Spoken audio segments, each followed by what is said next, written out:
Sila perkenalkan nama. Okay, Waalaikumsalam. Nama saya Muhammad Nasrul bin Muhammad Syamsuri.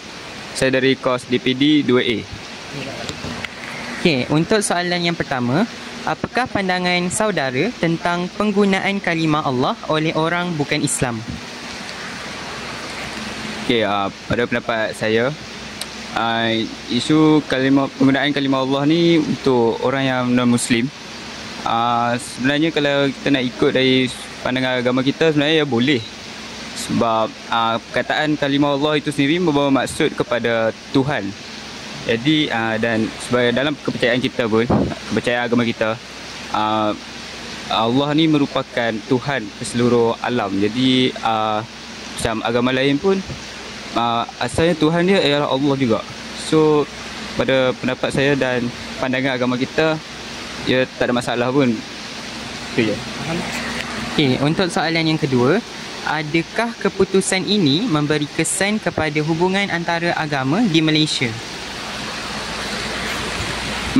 Kesan, ya ada. Yang kesan yang boleh kita dapat lihat, ya mungkin dia dapat memperkukuhkan hubungan sesama orang yang non-Muslim dengan orang yang Islam.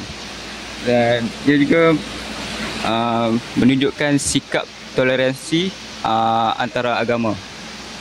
Dan dia boleh jadi juga, tapi saya bimbang jika ada pihak yang tidak bertanggungjawab dan menggunakan isu ini untuk tujuan pergaduhan atau kebalahan antara sesama agama.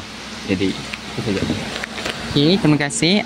Untuk soalan yang ketiga, bagaimanakah kita dapat menyelesaikan konflik yang tercetus ini? Antara usaha yang saya boleh cadangkan ialah kita boleh, sesuatu pihak itu boleh menerapkan pendidikan agama yang lebih mendalam bagi mengelakkan salah faham yang berlaku antara sesama kaum. Ini kepada pihak institusi pengajian kan. Okey. Dan selain itu, mahkamah juga boleh menetapkan garis panduan yang jelas untuk penggunaan kalimah Allah ini, agar kalimah ini tidak disalahgunakan. Itu saja daripada saya. Itu sahaja. Terima kasih.